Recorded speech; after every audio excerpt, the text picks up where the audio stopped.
Guten Morgen, liebe Gemeinde. Habt ihr schon einmal in einer klaren Nacht versucht, die Sterne am Himmel zu zählen?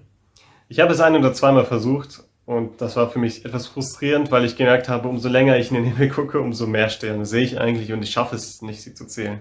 Und ich glaube, das ist uns allen klar, dass man die Sterne nicht zählen kann. Selbst die besten Computer auf dieser Erde können nur vage Schätzungen abgeben und ja, im Endeffekt kann keiner sagen, wie viele Sterne es wirklich gibt.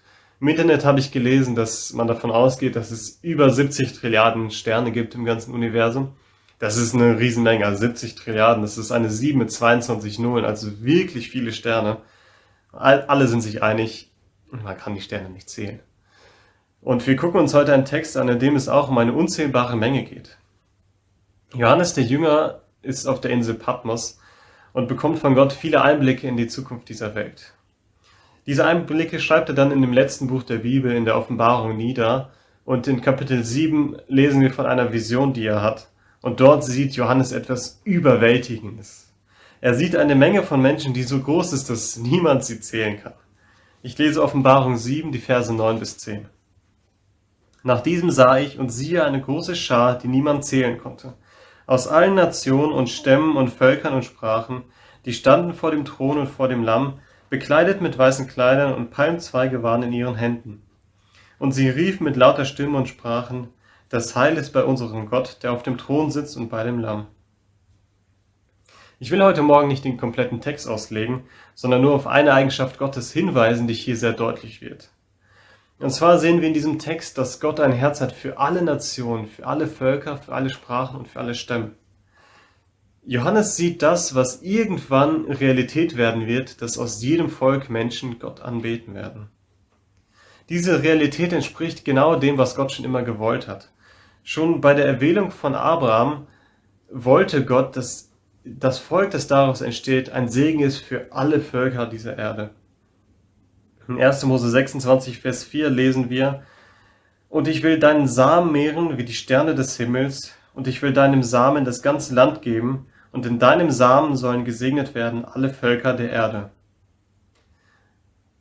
Gott wollte durch das Volk Israel alle Völker der Erde segnen. Es war nie so gedacht, dass der Segen nur für das Volk Israel allein bestimmt war, sondern der Gedanke war immer, dass durch dieses Volk alle Völker der Erde gesegnet werden sollen. Und der größte Segen für die ganze Menschheit war die Geburt von Jesus. Sein Leben, sein Sterben und seine Auferstehung und sein Sitzen zu Rechten des Vaters war der größte Segen, der aus dem Volk Israel für die ganze Menschheit ausgegangen ist.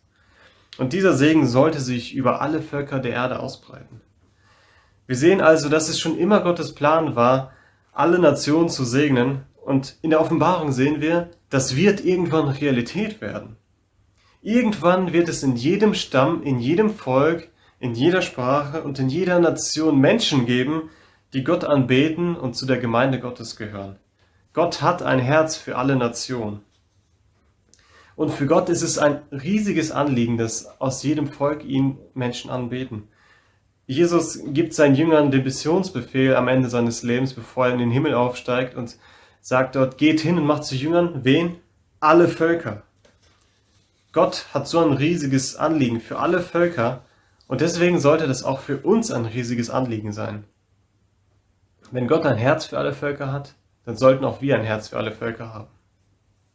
Wie ist die Situation heute? Laut des Joshua Projects gibt es zurzeit über 7400 Volksgruppen, die noch nicht mit der guten Nachricht erreicht wurden. Das sind über 3,3 Milliarden Menschen. 3,3 Milliarden Menschen, die noch nie etwas von der Errettung durch Jesus Christus von der Sünde gehört haben. Das sind 3,3 Milliarden Menschen, die, wenn sie heute sterben würden, in der ewigen Verdammnis wären.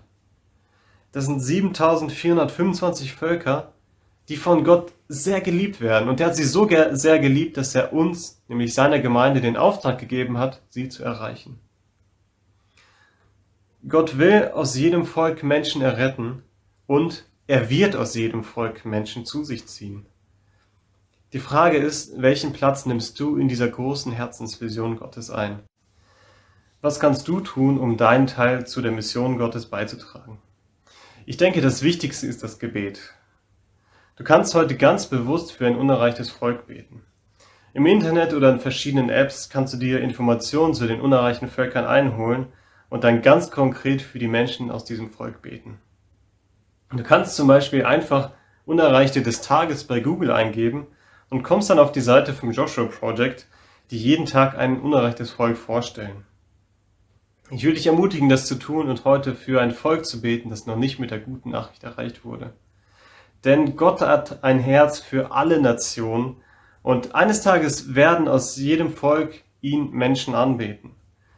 Und damit das Realität wird, kannst du heute deinen Teil beitragen, nämlich indem du ganz bewusst für ein Volk betest. Dazu will ich dich ermutigen und dabei wünsche ich dir Gottes Segen.